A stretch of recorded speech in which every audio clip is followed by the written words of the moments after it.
dormia um profundo sono.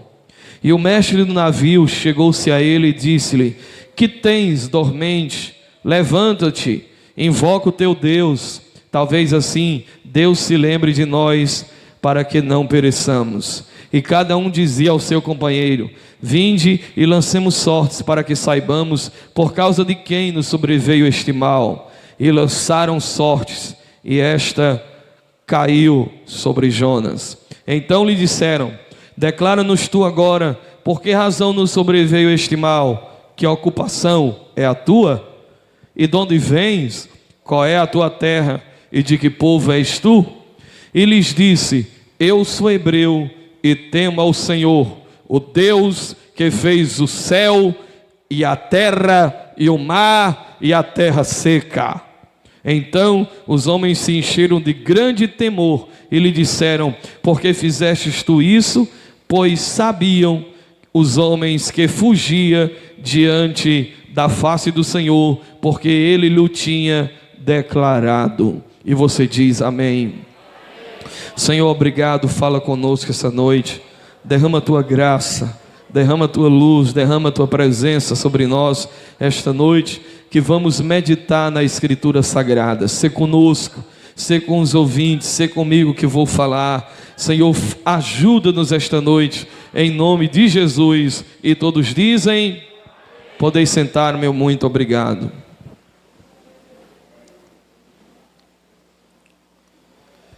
Meus irmãos, estamos diante de um personagem muito interessante.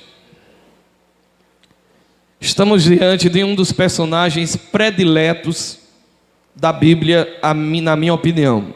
Para mim, é um dos personagens prediletos. O livro de Jonas, apesar de ser um livro curto, mas ele é um livro de uma profundidade, de uma riqueza, de uma grandeza extraordinária. As nossas crianças são apaixonadas por Jonas.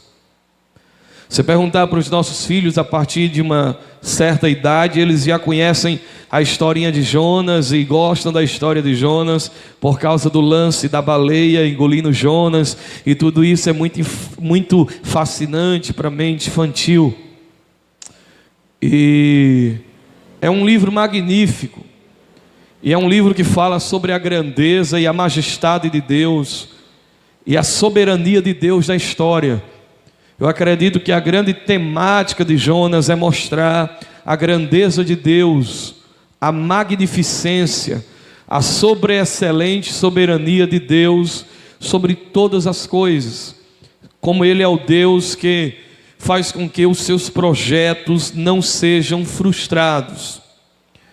No livro de Jonas, a priori, se lendo imediatamente, você pode cometer alguns equívocos.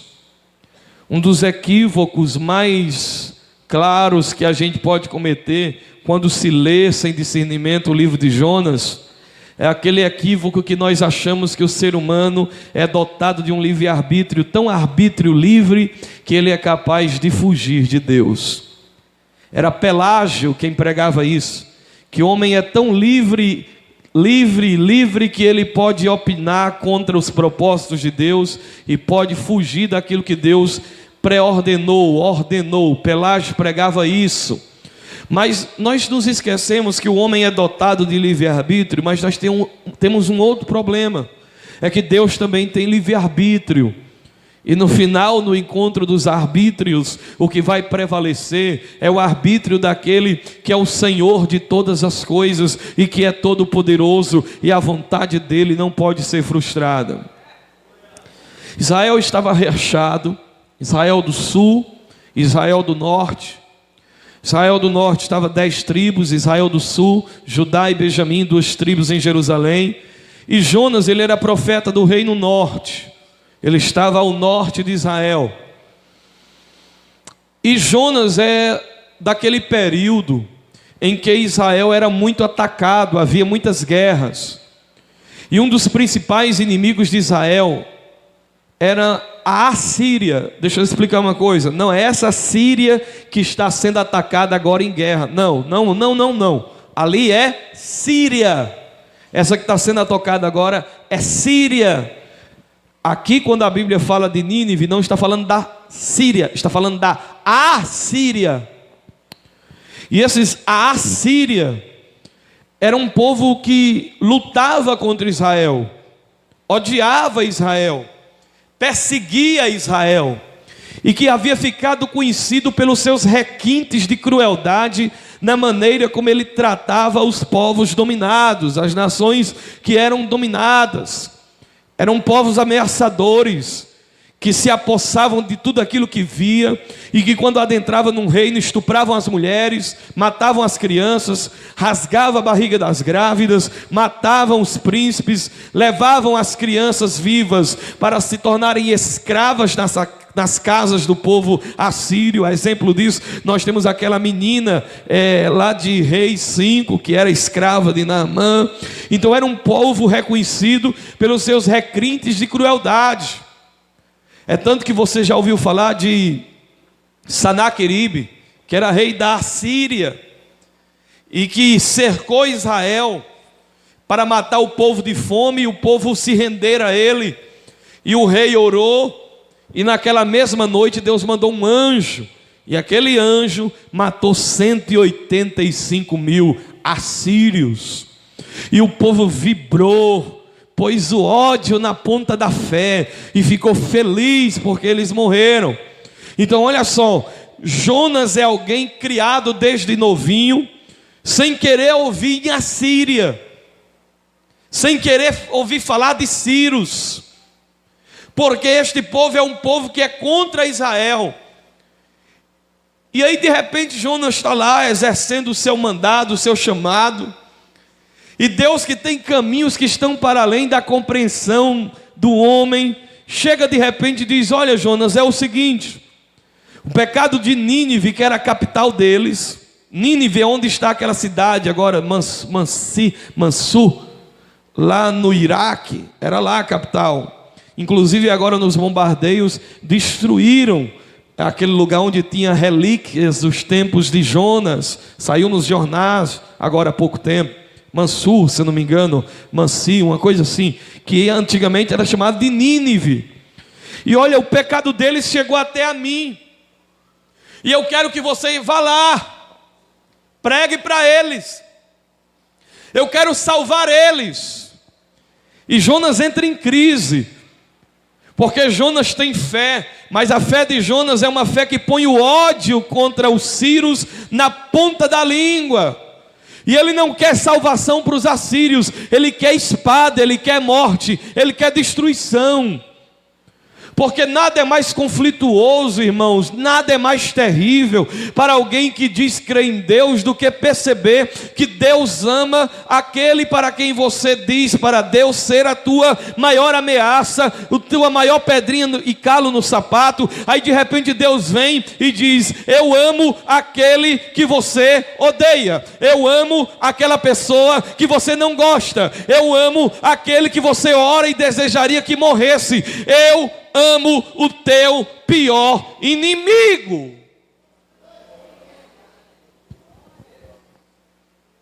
E aí vem a crise.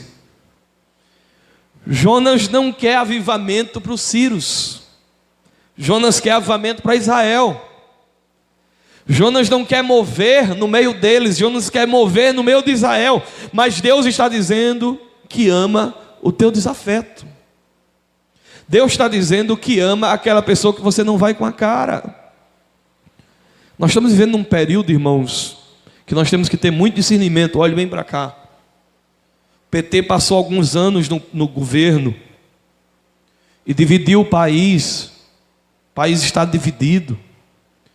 E eles estão cometendo tantas aberrações contra as nossas crianças, com cartilhas de LGBT, com nudez sendo ovacionada como arte, tanta esculhambação nesse país, que a mulher do ano não é uma mulher, é um homem, Pablo.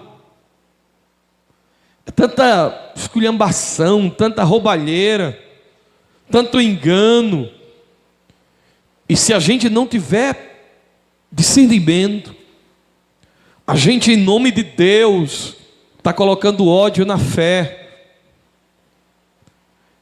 Eu já me percebi assim, olhando para Lula, e eu percebi que o que eu estava sentindo era uma espécie de ódio. Desgraçado, seu desgraçado, você vai para o inferno, sua peste. E sem discernir, a gente vai sentindo um ódio. A gente vai olhando para os absurdos dos bandidos, matando inocentes. E a gente vai, à moda de Jonas também, começando a odiá-los e desejar um inferno para eles. Mas o que a gente não percebe é que Deus ama esta gente. Por incrível que pareça, Deus ama Lula. Por incrível que pareça, Deus ama Pablo Vittal.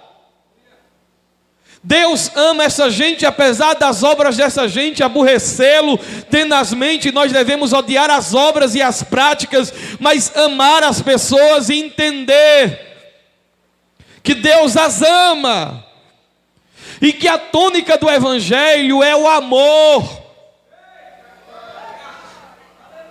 e que Deus é amor. Mas Jonas fica mal-humorado. E o que é interessante é a ironia divina em cima do mau humor de Jonas. E ele compra uma passagem para fugir. Ele desce a Jope, e Jope não fica ao norte de Israel, fica no sul, nos domínios de Judá, onde havia um porto extraordinário, onde navios da Fenícia e de toda sorte de lugares, até do Egito, ali desembarcavam levando especiarias e coisas finas, e ali estava cheio de navios. E Jonas desce e compra uma passagem, não para ir para Nínive, mas para ir para Tarsis, que ficava na Espanha. Alguns diziam que Tarsis era uma expressão também da época, que significava dizer: eu vou para o fim do mundo, eu vou para qualquer outro lugar, mas se esse povo se congregar, servindo ao Deus que eu sirvo, eu não vou mais querer falar dele, eu vou fugir. E compra a passagem, desce a Jope, desce ao navio. E o que parece ficar claro é que é possível fugir de Deus, porque o plano está dando certo. Ele já comprou a passagem está no bolso, ele já entrou no navio, ele já está dormindo. E escute isso: vem uma tempestade no mar, e o texto original diz que dava para ouvir o barulho do ronco de Jonas. E aquele sono não era só sono por dormir, era uma espécie de tentativa de fugir da realidade. Sonoterapia. Ele achava que fugindo das geografias de Israel e indo para um lugar distante, Deus iria desistir dele e levantar outra pessoa no seu lugar. Porque Deus poderia fazer isso.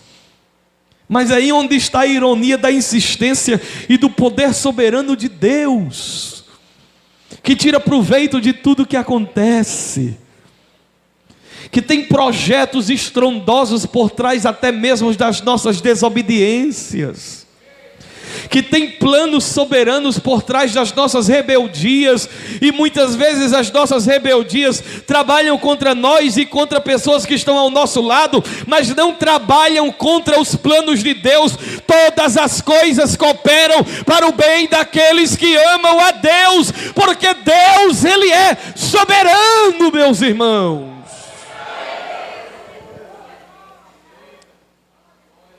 Diga para o seu irmão: pode até parecer que dá. Foi fraco demais, diga: pode até parecer que dá, mas não dá para fugir de Deus. Não dá para fugir de Deus. Você está me ouvindo? Eu não sei para quem é esta palavra esta noite, mas Deus está falando. Não dá para fugir de Deus, não dá para fugir do Senhor.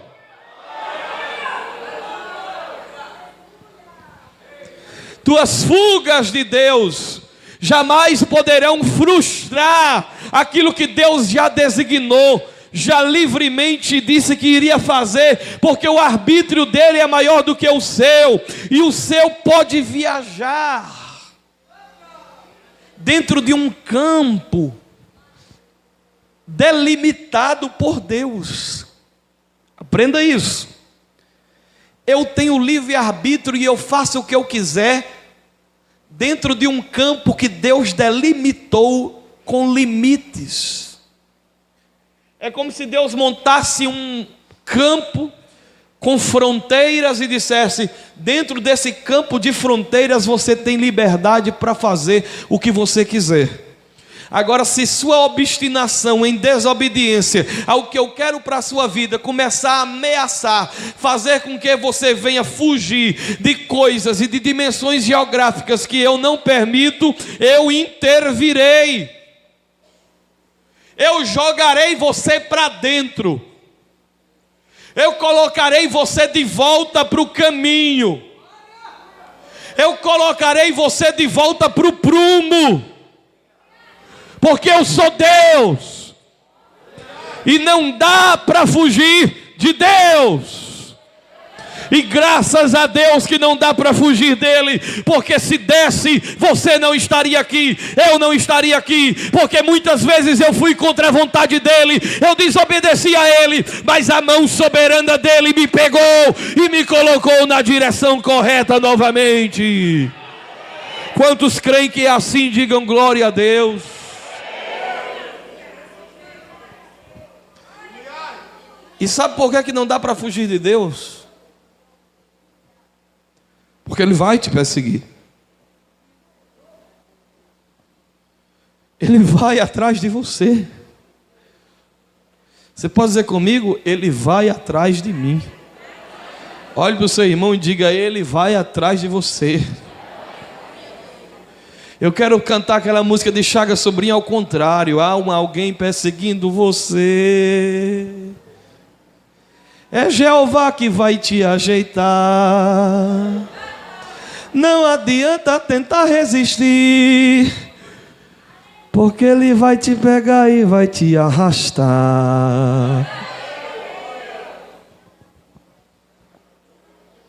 Não dá para fugir. Os sábios do passado diziam: se você só desce, se você está desanimado, se tudo ao seu redor está dando errado, se até quem está perto de você está sendo prejudicado por sua causa, tenha certeza disso, você está fugindo e Deus está lhe perseguindo. Quando Deus persegue alguém, Ele vai até o fim. E olha, eu vou dizer uma coisa: hoje aqui tem gente com passagem comprada para Tarsis. Tem gente aqui com passagem comprada para ir na direção da onde Deus não quer, indo na direção daquilo que Deus não designou, que Deus não mandou. Deus mandou você numa direção, você está indo para outra. Deus disse que seria por aqui, você está indo por outro lado. Tenha certeza, Deus vai lhe perseguir. Ele vai atrás de você. Deus persegue os seus com redes de amor. Deus persegue os seus com garras de amor. Deus persegue o seu fazendo com que todo o universo conspire, obedecendo a Deus, contra a tua desobediência.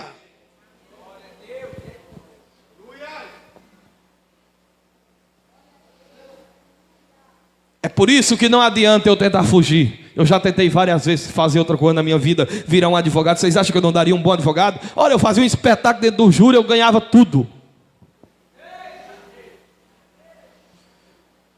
Pensei em ser advogado, em ser empresário. Tentei dirigir empresa, se tornei gerente de empresa. Quase morria, porque tudo isso era Tarsis. Esse namoro que Deus não aprovou é Tarsis. Esse relacionamento que não está dentro dos moldes de Deus pode ser um Tarsis da sua vida. Uma decisão que você está prestes a tomar sem a orientação de Deus é passagem comprada para Tarsis. Uma precipitação na vida amorosa é Tarsis. Pessoas que estão aqui hoje sendo tentadas e pensando em voltar para o mundo. Cuidado, você está comprando a passagem para Tarsis e Deus vai lhe perseguir.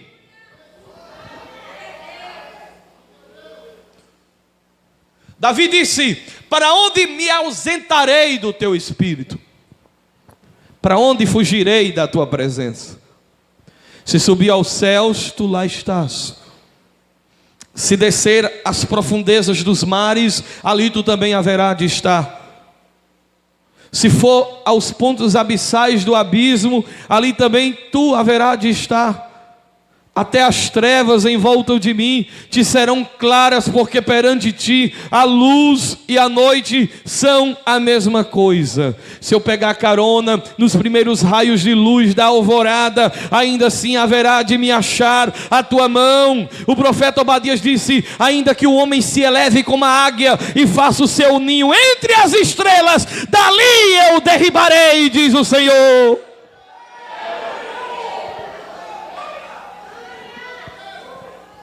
Não dá para fugir de Deus. Se você for filho, não dá para fugir.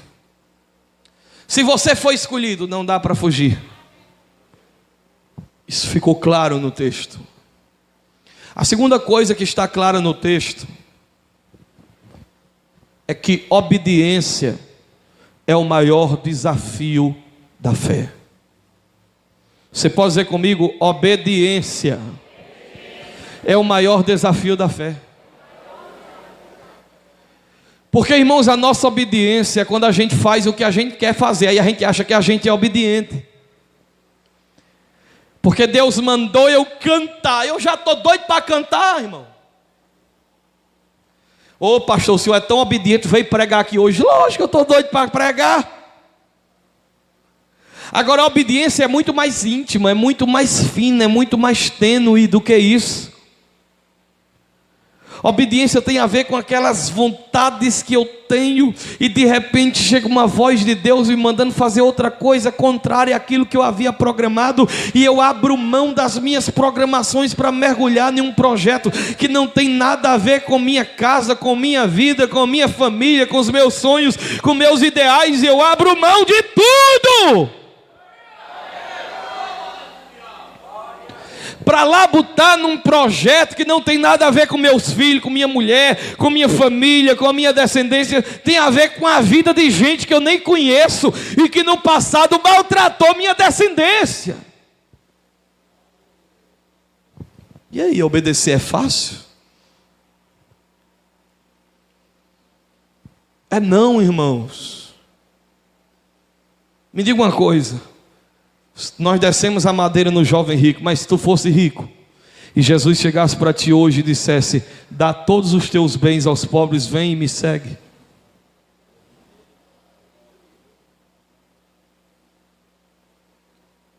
Obediência, irmãos, é uma coisa tremenda. Ela é tão tremenda que, quando é vivenciada na sua essência, leva alguém a entrar na galeria dos heróis da fé. Todos aqueles que estão na galeria dos heróis da fé são pessoas que se destacaram por causa da obediência.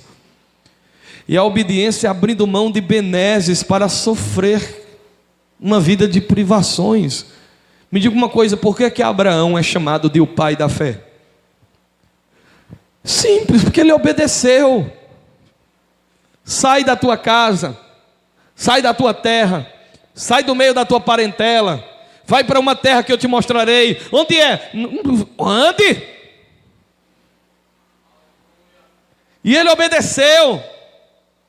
Se Deus chegasse agora e dissesse assim: deixa esse namorado, mas eu gosto tanto dele, o beijo dele é tão bom, pastor. Bom é Jesus, homem. Bom é o céu. Jesus é melhor do que um beijo, é melhor do que um orgasmo, é melhor do que sexo. Jesus é melhor do que festa, do que bebida, do que droga. Jesus é melhor do que essas coisas todas. Mas é difícil. Se Deus disse assim: tu vai ter que me obedecer, o que é?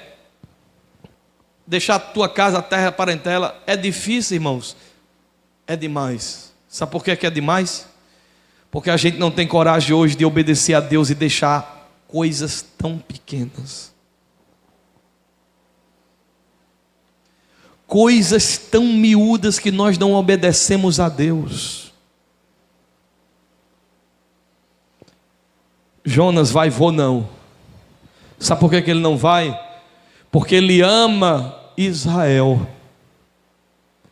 Ele ama o grupo dele, mas ele não ama o grupo dali não. O avivamento para aquele ali, eu quero é que morra. Eu disse ontem para os obreiros, se eu amo o Gilberto, um exemplo, e eu não amo o Ednildo, o que eu sinto por Gilberto não é amor não. É uma doença chamada egoísmo. Eu amo ele não, eu tenho uma doença que eu chamo de amor, mas eu amo ele por quê? Porque Gilberto ele concorda comigo, é do meu grupinho, é do meu feitio, está comigo, participa das minhas, ele está comigo, então eu amo ele. Aí o que eu digo que é amor, mas não é não, é doença. Jonas tem por Israel não é amor não, é doença. Se eu amo alguma coisa e por causa do meu amor por isso aqui, eu odeio aquilo ali, porque aquilo ali é contrário a isso aqui, eu não amo não.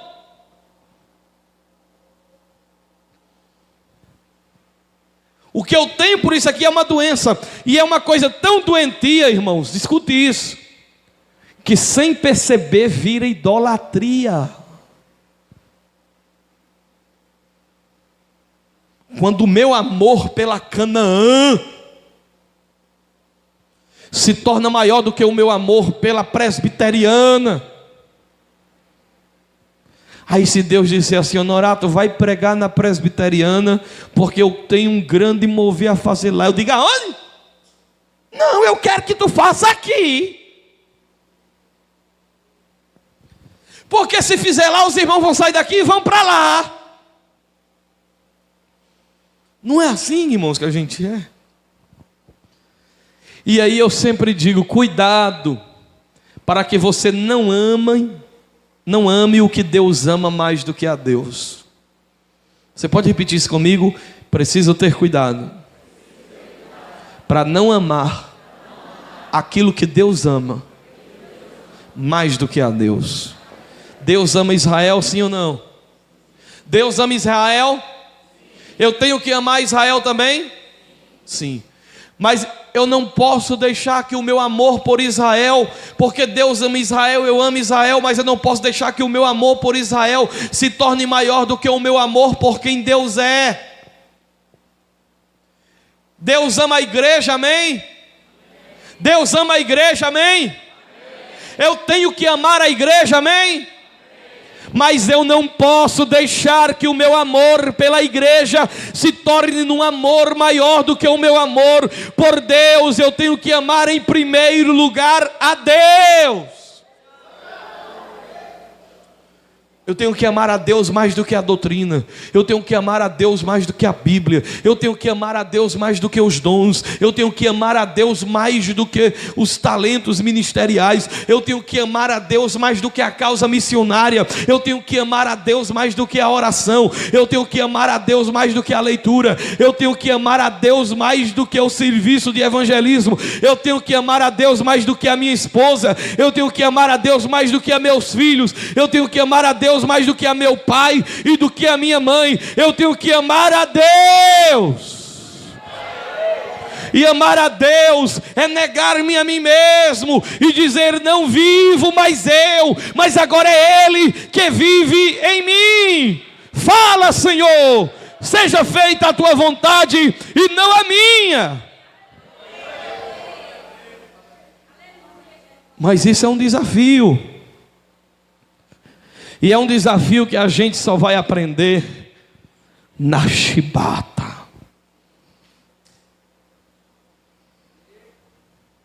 Obedecer. Ainda agora o irmão veio aqui e falou comigo, pastor, eu estava falando com o Edinaldo e o irmão José achou que eu estava falando com ele. Aí ele veio aqui, não pastor, eu vim logo saber se era comigo, porque obedecer é melhor do que sacrificar. Você pode dizer comigo isso? Obedecer, foi fraco, diga obedecer é melhor do que sacrificar. Olhe para o seu irmão e diga obedeça. Meu irmão, se Deus mandar eu largar a cabeça nessa parede, eu não vou perguntar por que Ele está mandando eu fazer isso, não. Se Ele mandar eu largar a cabeça nessa parede, eu vou largar a cabeça na parede, e Ele abre o buraco, e de preferência que seja na parede, porque Deus está mandando. Eu lá quero saber por que Deus quer que eu pregue para os ninivitas. Eu vou pregar para eles.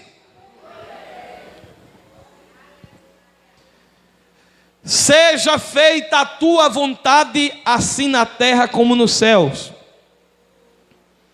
Um certo discípulo de um sábio do passado perguntou para o rabino: Rabino, Súzia nos educa.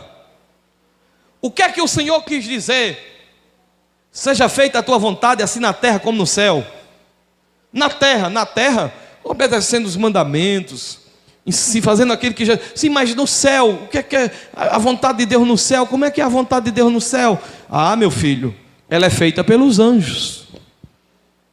Sim, eu sei que está lá escrito no Salmo, né? Anjos poderosos que executam a sua vontade. Mas o que é que significa fazer no céu, na terra como é feita no céu? Como é que ela é feita no céu? Porque a base para mim fazer na terra é eu fazer na terra como ela é feita no céu. E como é que ela é feita no céu? Súzia nos educa. Era assim que os meninos falavam com os mestres no passado, viu? O nome do mestre era Súzia. E ele dizia: Súzia nos educa. Se é feita na terra, tem que ser como é no céu. Como é no céu? Feita pelos anjos. Anjos poderosos que executam sua vontade. E como é que eles fazem? Aí Súzia disse: eles fazem a vontade de Deus pela vontade de Deus. Não entendemos, Súzia, nos educa. Eles fazem a vontade de Deus só por fazer a vontade de Deus. Se não entendeu, diga: pastor, nos educa. Os anjos fazem a vontade de Deus por nada. Eles fazem por quê? Porque faz. Pelo quê? Porque faz. Anjo não é teólogo não, irmão, que fica, mas para quê? Por quê? Para que será? E o que ele quer pensar aí? Eu sei o que. Não, irmão, anjo vai e faz. Anjo lá sabe o que é que Deus vai fazer. Ele vai lá e dá o recado. Olhe para o seu irmão e diga: pare de perguntar, rapaz. Tu vai no médico, recebe aquele garrancho velho do médico, que tu não entende nem que letra é aquela. Às vezes nem um farmacêutico entende, mas tu confia, compra um remédio que tu não sabe o nome, tu toma sem saber onde foi feito, o gosto é horrível, mas tu toma. Avalie Deus, irmãos, que é soberano e que é responsável. Obedece, que Ele vai cuidar de ti. Buscar em primeiro o reino de Deus e sua justiça, e o resto Ele vai acrescentar. Aplaude a Jesus de Nazaré.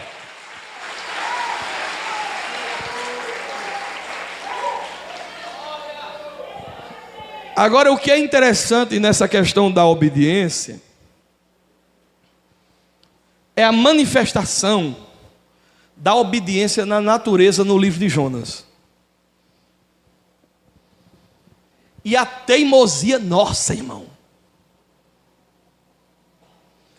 Já pensou? Deus diz: haja luz, houve luz. Deus diz: haja estrelas no firmamento, e as estrelas. Deus disse: haja divisão entre águas de cima e águas de baixo. Deus diz: terra produza, águas produzam peixe. Filho, vem para mim.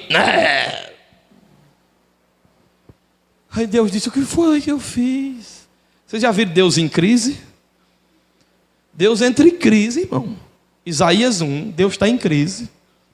O que foi que eu fiz com vocês? O que foi que eu fiz com vocês? Vocês estão cansados de mim? Eu tratei vocês como filhos.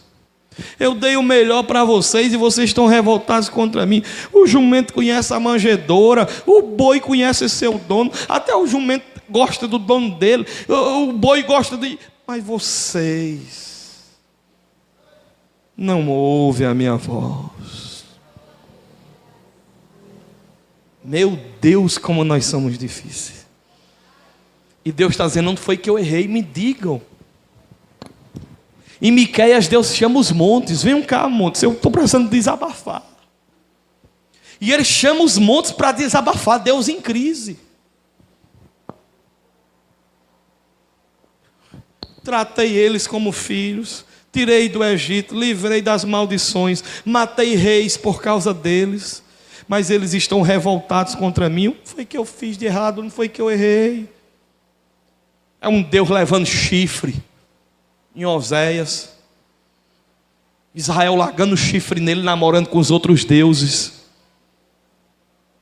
e ele dizendo: construirei cercas das paredes e vou botar espinho. Irmão, como é que Deus desce a um nível desse? Levando, perdoe a palavra, irmão, levando chifre. E ele disse: Oséias, eu estou precisando de um amigo para desabafar. E tem uma coisa: tu vai casar com uma prostituta para tu levar chifre também. Por quê, Senhor? Para tu sentir o que eu estou sentindo. Tome chifre na cabeça de Oséias.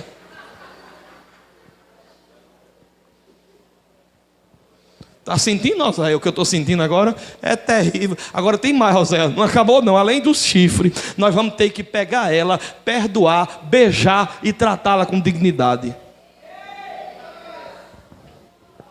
Irmãos, chega um ponto lá em Oséias que Deus diz: olha, eu vou construir redes de espinhos em cima das paredes, para ela não fugir, não pular o muro.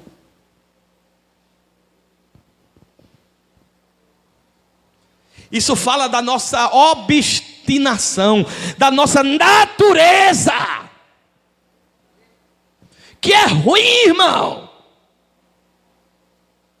Ela ficava lá se dando em amores aos homens. Aí Oséias vinha com comida, só do bom e do melhor. E ela lá dentro se beijando. E Oséias: deita, que o negócio lá dentro está sério, mas deixa eu botar a comida aqui. Aí botava a comida e saía. Quando ela saía lá dentro da casa, olhava e via aquele banquete. Ah, eu sou demais. Meus amantes trouxeram comidas para mim. O que é que isso significa? Deus dava comida, Deus mandava chuva, Deus mandava tudo. E ela ficava agradecendo a Baal, a Astarote, aos demônios, aquilo que Deus dava. Desobediência. Eu vou dizer uma coisa, meu irmão: não seja uma pessoa desobediente. Filho que desobedece a pai vai morrer cedo. É palavra do Senhor. Da lei de Moisés, o mandamento que Jesus repete é esse aí, é um dos que Jesus repete, e é mandamento com promessa: honra a teu pai e a tua mãe, para que te vá bem e se prolonguem os teus dias sobre a terra. Agora pode achar que é para minha sardinha, mas não é não, meu irmão. Eu estou aqui como profeta de Deus. Está escrito em Hebreus 13: obedecei a vossos pastores, obedecei a vossos guias, que zelam por vós como quem há de prestar conta por vossas almas. Em Tessalonicenses diz: os tenhai em grande estima. Hoje não ser tratado como bicho. O Gessé, o Honorato. Falta de respeito, rapaz. Pastor Gessé. Padre tu não chama de padre, advogado tu não chama de doutor, chama pastor de pastor. Aprende a respeitar as hierarquias, aprende a ter respeito pelas autoridades que Deus constituiu e levantou. Agora desobedeça e veja se você vai bem. Aonde você for vai afundar, aonde você vai entrar vai vir tempestade, vai vir terremoto, e os marinheiros que estiver perto do teu barco vai tudo em sofrer por tua causa. Porque ninguém consegue ir contra essa lei que Deus colocou no universo. É irreversível. Só existe vitória através da obediência. Para você ficar numa empresa tem que ter o quê? Obediência, obedecer o horário, bater o ponto, tem que seguir as leis daquela empresa, tem que levar os documentos que a empresa exige. Para você chegar no meio da rua, você não pode atravessar o sinal, se estiver vermelho você tem que parar, você tem que obedecer às leis de trânsito, você não pode passar acima de 60 km, onde tiver um cabeção, se passar a multa chega, o prejuízo chega. O mundo é todo feito por leis de obediência. Obedeça, porque quem obedece recebe. Aplauda Jesus de Nazaré. Estou lhe ensinando a ser campeão. Obedeça. Mesmo que quando você achar que Deus está errado.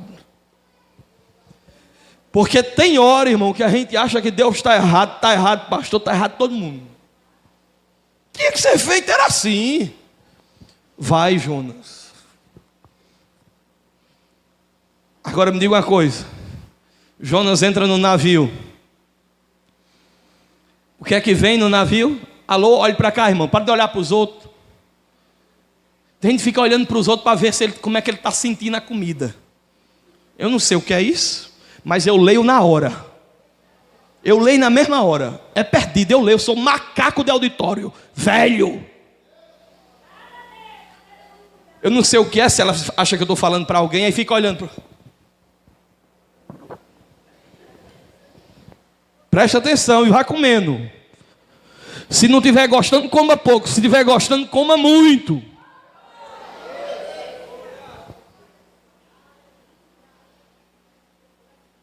Aí Deus chegou. Tempestade no mar. O mar, agora, Jeová.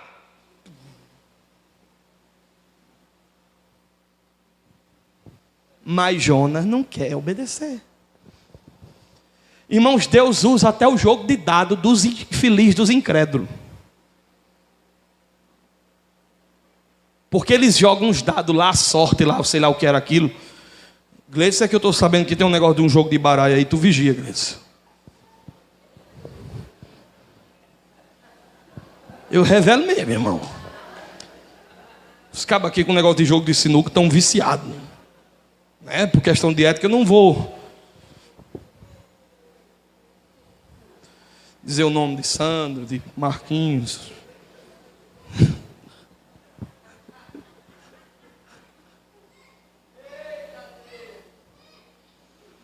Deus usa os jogos. Vamos jogar a sorte. Irmãos, ele podia jogar, eu sei lá o que diabo era aquilo que eles fizeram, mas eles podiam jogar aquilo 300 vezes. Todas as vezes ia cair em cima de Jonas. Quando jogou, Deus disse: dados, Jonas. Aí Jonas disse: então, eu não obedeço não, eu vou morrer, me jogo dentro do mar. Quando jogou ele dentro do mar, Deus disse: baleia, Willy.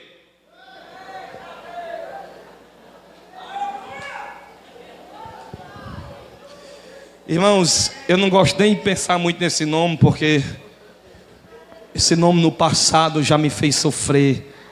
Algumas pessoas aqui já receberam o nome de Willy, a baleia assassina.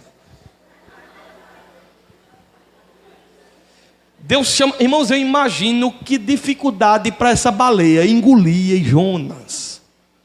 Mas Deus mandou ela engolir. E eu acredito que a baleia engoliu Jonas, porque há casos de cachalote, sei lá o nome do bicho, que engoliu gente e gente sobreviveu. Na década de 40 tem testemunho disso histórico. Assiste Discovery Channel para tu ver. Ela engole Jonas.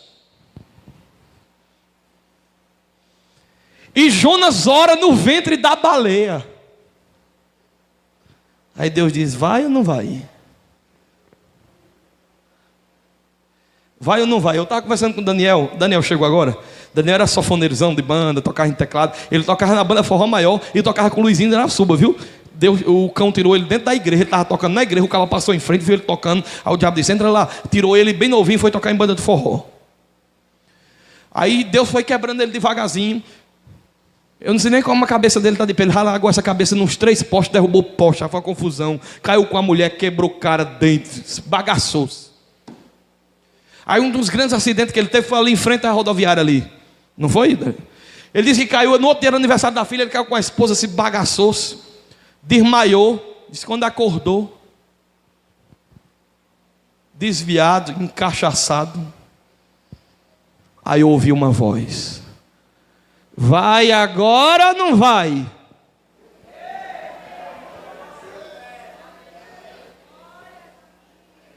vai agora ou não vai? E ele voltou para a igreja, está servindo ao Senhor. Aleluia. Olhe para o seu irmão e pergunte para ele: vai agora ou não vai? Diga para ele: não tem problema se tu não for, o Willy está te esperando. Vai ou vai esperar pela baleia? Vai ou vai esperar pela baleia? Eu vi um caso em Manaus, vi esse testemunho que Deus usou um vaso falando para um homem, um pregador: tem um chamado contigo assim, assim, assim, vai ou não vai? Ele: não, peraí, deixa eu fazer. Aí outra vez, e agora, vai ou não vai? Vai ou não vai? Chegou a hora. Ele: não, deixa eu ajeitar minhas empresas, não sei o que, não sei o que. Aí quando foi na terceira vez, porque Jó disse que fala com o homem 2 ou 3 vezes, depois não fala mais, está escrito: meu filho, esta é a última vez que eu estou mandando tu ir. Se tu não for, não tem problemas, mas a baleia já está te esperando. Ai, não queira esperar pela baleia. Tem gente que pensa que andar de baleia foi bom, mas Jonas descreveu a barriga da baleia como o quê? O inferno. Imagine você dentro de uma baleia, um bucho, porque baleia como baleia é um bicho que come, né? É igual a crente, né? Crente come também. Então a baleia então eu estou rindo mesmo. Então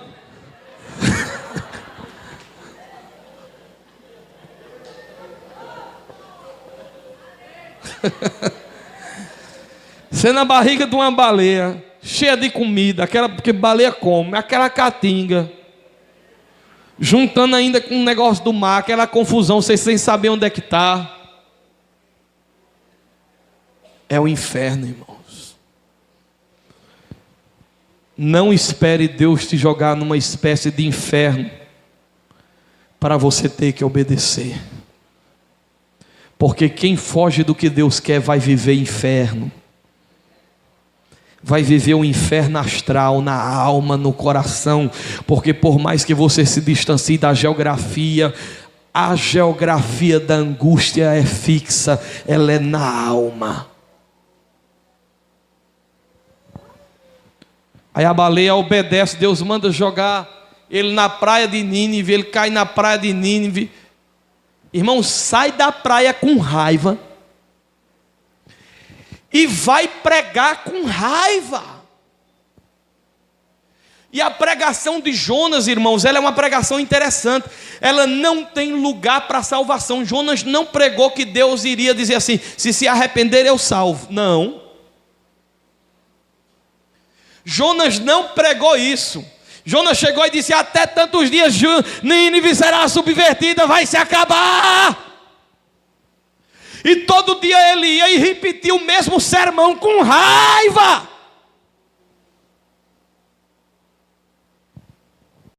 O princípio magnífico, doutrinário do livro de Jonas: a salvação das almas.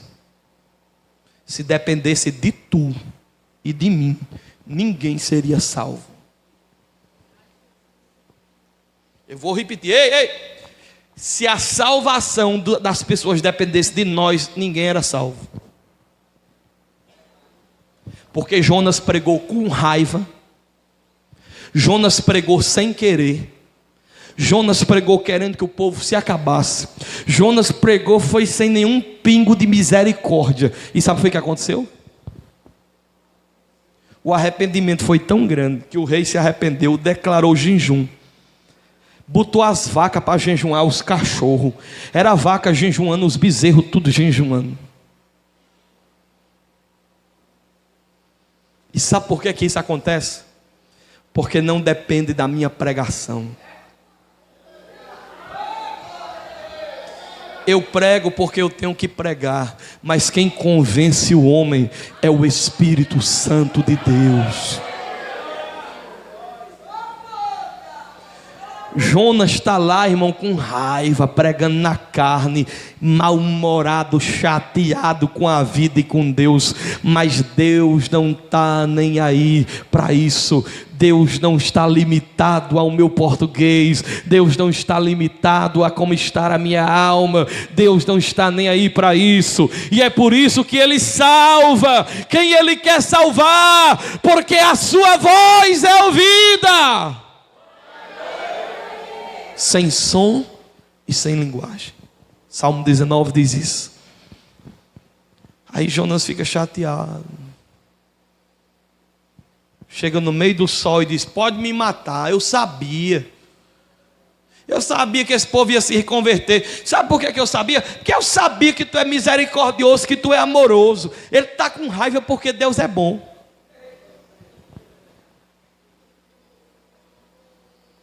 Você conhece gente assim que tem raiva porque Deus é bom? É o irmão do filho pródigo que vê o irmão chegar todo fedendo a prostituta, a bolota de porco, com a roupa suja de porco. Aí o pai chega, abraça, cheira, põe anel no dedo, sandália nos pés, roupa limpa, manda a banda tocar, mata o bezerro cevado e dá uma festa para ele. Aí o mais velho chega: como é que pode? Esse desmantelado, pecador. E ele pega ele e dá uma festa para ele. Lembra da Mateus 20? A turma trabalhou o dia todinho na vinha do Senhor. Trabalhou, aí chegou outros que chegaram a trabalhar. O expediente terminava às 5 horas. Tinha uns trabalhando de 7 da manhã, já era 4h30. Eles trabalhando desde 6 da manhã, de 7 da manhã trabalhando. Aí era 4h30. Aí teve uma turma de contratados novos que chegaram para trabalhar 4h30 da tarde. Quando foi 5 horas, não fizeram nada, terminou o expediente. Aí na hora do pagamento, diz lá em Mateus 20, os que trabalharam de 7 da manhã até 5 da tarde receberam 1 denário, mas a turma que trabalhou de 4h30 até 5 horas receberam 1 denário também. Aí a turma que trabalhou desde as 7 da manhã, que é a turma da lei, ficou com raiva do pessoal da igreja, da graça do Senhor Jesus, que não fez quase nada, só fez chegar na vinha e recebeu do mesmo tanto deles, que se esforçaram nas obras. E aí eles ficam com raiva porque Deus é bom.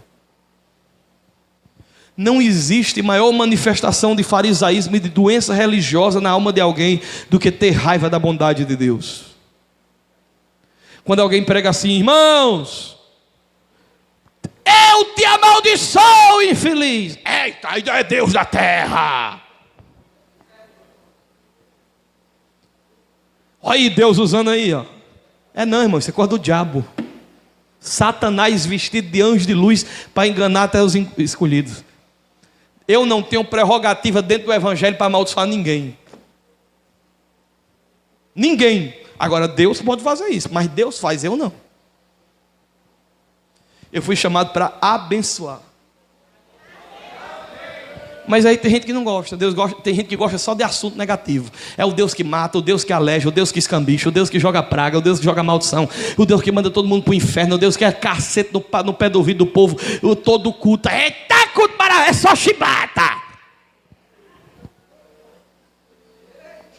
Queima.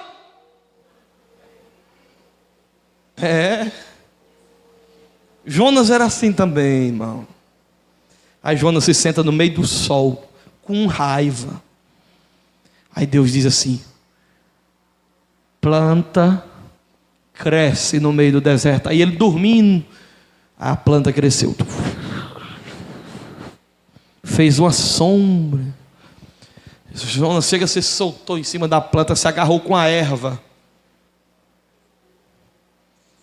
Estava doido pela erva.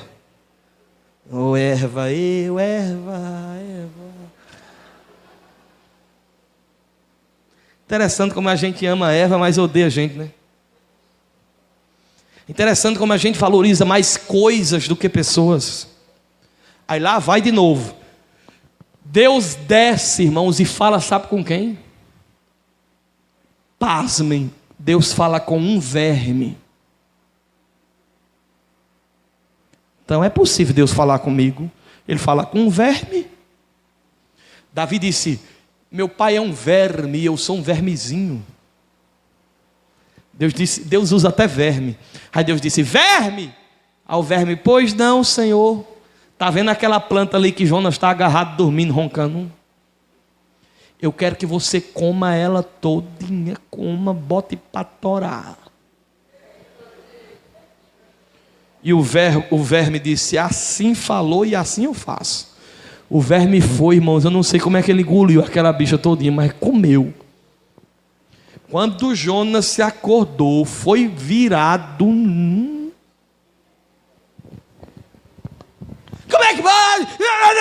A planta do meio deixa sol quente para comer a minha planta, verme infeliz. Aí Deus disse, Jonas, não é boa a tua raiva. Tu está chateado por uma planta que tu não plantou, tu não regou. Ela nasce num dia, no outro dia murcha, e tu está chateado por isso. E como é que tu acha que eu não ia ter misericórdia de 120 mil pessoas que não sabem discernir a mão direita da esquerda?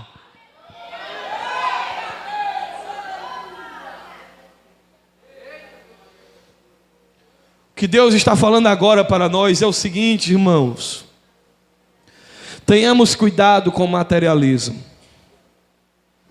Tenhamos cuidado com essa coisa de colocarmos as coisas acima das pessoas, de colocarmos os vínculos com a matéria acima dos vínculos com as vidas.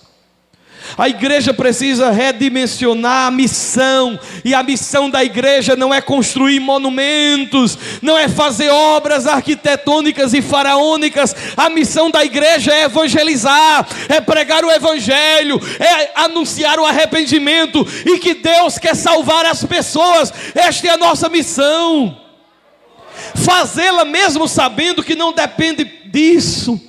Não depende de eu ir, se eu for Deus faz, se eu não for Deus faz também.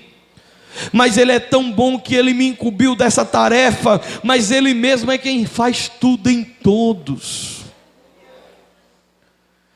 E eu encerro dizendo o seguinte: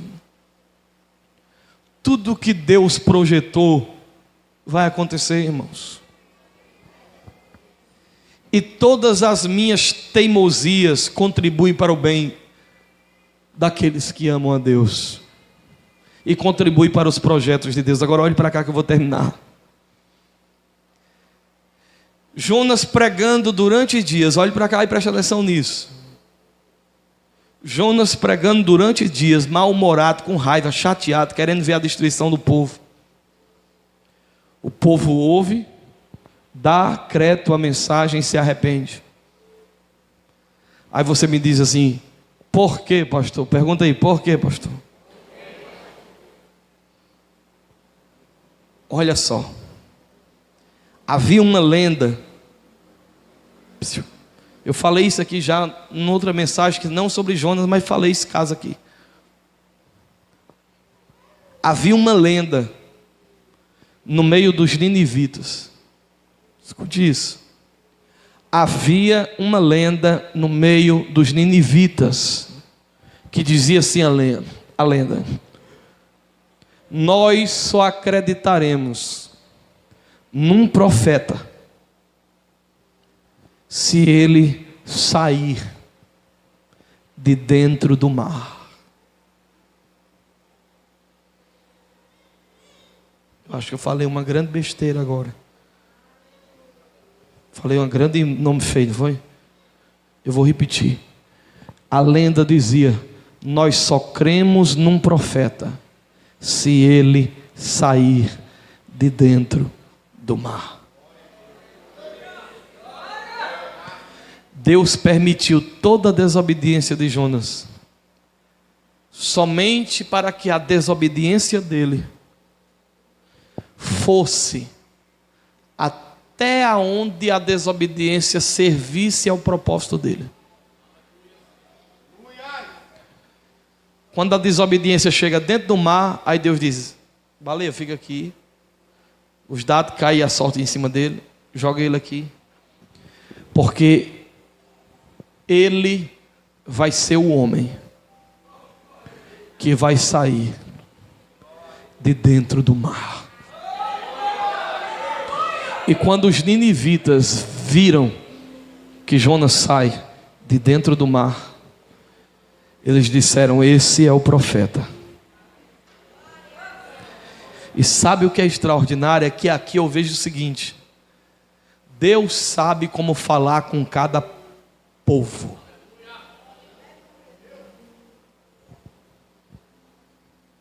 Alô? Deus sabe como falar com cada povo. Se os ninivitas têm essa lenda, Deus fala desse jeito. Se a turma lá do Oriente só sabe estudar estrela, então ele fala com a turma do Oriente usando uma estrela. Se o povo for do interior, ele vai usar um vaqueiro, ele usa Amós. Mas se for muita gente poliglota, ele levanta um Paulo para falar para os reis. Se for gente rude, ele levanta um Pedro. Mas Deus sabe como falar com cada tipo de pessoa.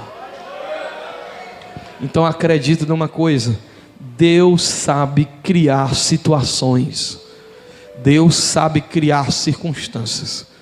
E o que eu quero dizer na sua vida é: não teime contra Ele. Porque se você tem livre-arbítrio, saiba que Ele também tem. E quem resistiu à vontade do Senhor? Quem resistiu à vontade dEle? Não dá para resistir. Então se renda hoje e diga: eu quero fazer o que Tu quer, Senhor. Eu quero Te obedecer. Eu quero ser humilde para, mesmo sem entender, me render à Tua vontade. Tira a teimosia do meu coração. Tira essa dura cerviz que está entrando no meu ser. Tira essa rebeldia oculta, subversiva que está dentro da minha alma. Tira, Senhor. Deus está falando com cada um de nós. Deus está falando com cada um de vocês. Gente aqui que, porque não entende a maneira como Deus age, se levanta contra o agir de Deus sem perceber. Apelida a obra de Deus, às vezes até de diabo, ou de carne, ou de homem. Cuidado, não faça isso. Você não sabe como Deus faz.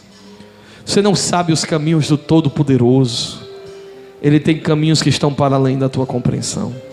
Apenas se renda e diga: Senhor, eu quero ir aonde Tu mandar, fazer o que Tu quiser que eu faça, e eu farei de um jeito ou do outro, porque eu sei que a Tua vontade não será frustrada. Fique de pé agora em nome de Jesus.